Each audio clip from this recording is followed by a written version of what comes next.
సాయిబాబా పారాయణము. సాయిబాబా పారాయణములో మనం ఈరోజు సాయిబాబా యొక్క సత్యవ్రతము మరియు బాబా భక్తులకు చేసే వైద్యము, సాయి అసలు పేరు గురించి తెలుసుకుందాము. శ్రీ సాయి సత్యవ్రతము. సాయిబాబా కరుణతో స్వస్థత పొందిన భీమాజీ పాటేలు తన కృతజ్ఞతను ఒక విచిత్రమైన పంతాలో తెలియజేశాడు. అదే శ్రీ సాయి సత్యవ్రతము. అప్పటి వరకు మహారాష్ట్రలో వారికి సత్యనారాయణ వ్రతం చేసే అలవాటు ఉండేది. కానీ భీమాజీ దానిని మార్చి శ్రీ సాయి సత్యవ్రతం అనే పేరు కల్పించి ముందుగా దానిని తానే ఆచరించడం ప్రారంభించారు. నాటి నుంచి నేటికి కూడా, అంటే సుమారు 84 సంవత్సరాలుగా మహారాష్ట్రలో ఆ సాయి సత్యవ్రతం అశేష భక్త కోటి చేత ఆచరింపబడుతూనే ఉంది. ఇప్పటికీ షిరిడీలో మందిరంలో సాయి సత్యవ్రతము నిర్వహిస్తారు. ఎంతో మంది భక్తులు శ్రీ సాయి సత్యవ్రతం చేసుకుంటారు. బాబా భక్తులకు వైద్యం చేసే విధానము. శ్రీ బాబా పలుకులే పరమ ఔషధాలు. అంటే ఇటువంటి శ్రీ సాయిబాబా అద్భుత చికిత్స విధానాలు ఎన్నైనా చెప్పుకోవచ్చును.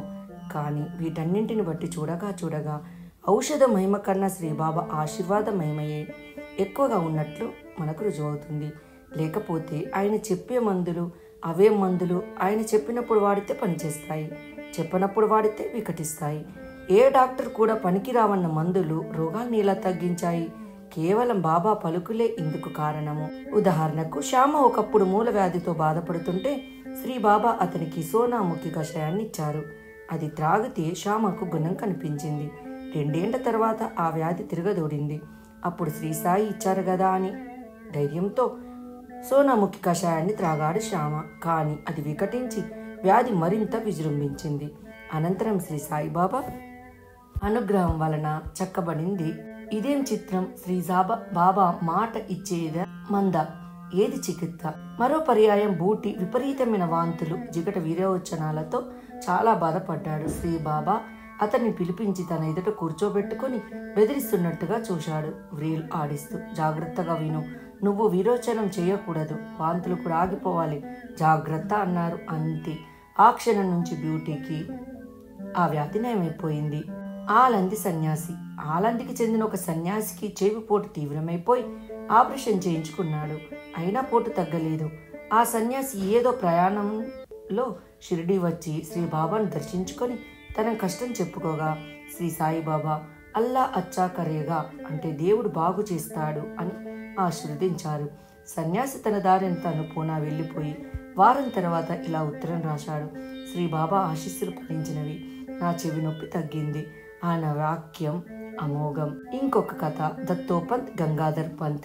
హర్దా గ్రామ నివాసి అయిన దత్తోపంత్ కడుపు నొప్పితో 14 సంవత్సరాల పాటు చాలా బాధపడ్డాడు. ఎన్ని మందులకు తగ్గలేదు. చివరికి శ్రీ బాబా అతనికి ఊది ప్రసాదాన్ని ఇచ్చి ఆశీర్వదించారు. అంతటితో అతని వ్యాధి తొలగిపోయింది. తిరిగి రాలేదు. గంగాధర్ పంత్ అనే మరో ఉదర వ్యాధిగ్రస్తుడు తనను ఆశ్రయించగా తన చేతిలో అతని కడుపును నిమిరి అల్లా అచ్చే కరేగా అని ఆశీర్వదించారు. ఆ క్షణం నుంచి అతని వ్యాధి తగ్గుముఖం పట్టి క్రమంగా పూర్తిగా ఉపశమించింది. వీటన్నిటిని బట్టి చూస్తుంటే మనకు అర్థమయ్యేది ఒక్కటే, మందులు మాకులు అనేవి మిషలే కాని యథార్థానికి సర్వరోగ్యదాయిని, అనారోగ్యహారిని కేవలం శ్రీ సమర్థ సద్గురు సాయినాథుల వారి కృప మాత్రమే అవడంలో ఏమి సందేహం లేదు. శ్రీ సాయిబాబా అసలు పేరు. శ్రీ సాయిబాబా షిరిడిలో ఏకటాకిని 60 సంవత్సరములు నివసించినప్పటికీ కూడా ఆయన స్వగ్రామం ఏదో, తల్లిదండ్రులు ఎవరో, పూర్వాశ్రమందలి పేరేమో కూడా ఎవ్వరూ తెలుసుకొనలేకపోయారు. ఎంతగా ప్రయత్నించినా కూడా ఎవరికి సాధ్యపడలేదు. ఇటువంటి సందర్భాల్లోనే నానావళి అనే అన్వేషకుడికి శ్రీ బాబాకి జరిగిన సంభాషణలు ఒక్కసారి తెలుసుకుందాం. నానావళి: బాబా, నీ పేరు చెప్పమంటే చెప్పవేమిటి? ఈ విషయంలో నీకింత మొండితనం ఎందుకు? శ్రీ బాబా: నేను చెప్పను సరే, నేను మొండివాణ్ణి, కానీ నువ్వు పండు మేధావివి కదా, నీ పేరేమిటో చెప్పు. నానావళి: నా పేరు నానావళి. శ్రీ బాబా: అది నీ దేహానికి నీ తల్లిదండ్రులు పెట్టిన పేరు. నేను అడిగింది నీ శరీరం పేరు కాదు, నీ పేరు. నానావళి: ఇదేం ప్రశ్న? నా పేరు కాకుండా నాకు ఇంకో పేరు ఎలా ఉంటుంది? నాకేం అర్థం కావడం లేదు. శ్రీ బాబా: అర్థం కాక నువ్వు చెప్పలేవు, అర్థమై నేను చెప్పలేను. బాగా ఆలోచించి చెప్పు. నీకంటూ అసలొక్క పేరు కూడా లేదా? నానావళి: నీ ప్రశ్నలతో నేనస్సలు ఆలోచించుకోలేకపోతున్నాను. దయచేసి అర్థమయ్యేలా చెప్పు. ఆ అన్వేషకుడు ఇలా ప్రార్థించగానే శ్రీబాబా ఇలా బోధించసాగారు. నాయనా, ఈ శరీరమునే నేను అనుకున్నట్టు తప్పు. అది నేడో రేపో రాలిపోయి తోలు పారేయగానే సత్యమును శాశ్వతమును అయినా నేను అనబడు ఆత్మ మాత్రం కాదు.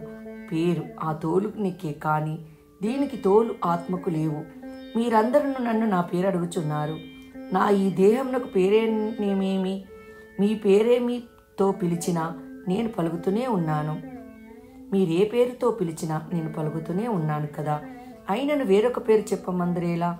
నేను సర్వభూతముల యందున వ్యాప్తుడనై ఉన్న ఆత్మయే కాని ఈ శరీరమునకు గాను అందరి అందున ఉత్తముగానున్న నాకు అన్ని పేర్లు నావియే ఎవను అనగా సర్వనామములను నావే. కావున నేను సర్వనాముడని కాని నామవాచకుడును కాను. ఎంత చక్కటి బోధయ చూసినారా? సర్వనాముడనగా అన్ని పేర్లు తనవే అయినవాడని అర్థం. భాషా భాగములందు నామవాచకము సర్వనామము, క్రియా విశేషణం వంటివి కలవు కదా. అందరి సర్వనామముడగు అని మరి ఒక అర్థము. అది ఇది వాడు వీడు అనునవి సర్వనామములు. ఆ ఆదిశక్తి కావచ్చును, భుక్తి కావచ్చును. అట్లే వాడు అనగా రాముడు కావచ్చును, రహీముడు కావచ్చును. దేనినైనను తెలుపునదే సర్వనామము. శ్రీ సాయిబాబా సమస్తమును తన పేరు లేననియో ప్రత్యేక నామరహితమైన తత్లను అంటే సర్వనామ శబ్దముచే తెలుపబడు పరమాత్మ తత్వమే తమని బోధించినారు. ఇట్లు మరి ఒక పర్యాయమాయన నామరూప క్రియల గురించి బోధించినారు. ఆ నామరూప క్రియల గురించి వచ్చే వారం తెలుసుకుందాము. ఈ రోజుకి సాయిబాబా పారాయణము సమాప్తము. నెక్స్ట్ వారం మనం నామరూప క్రియాదుల గురించి, శ్రీ సాయినాథుని బోధన, శ్రీ సాయిబాబా వయస్సు గురించి తెలుసుకుందాము. ఈ వీడియో మీకు నచ్చినట్టయితే లైక్ చేయండి, కామెంట్ చేయండి, సబ్స్క్రైబ్ చేయండి.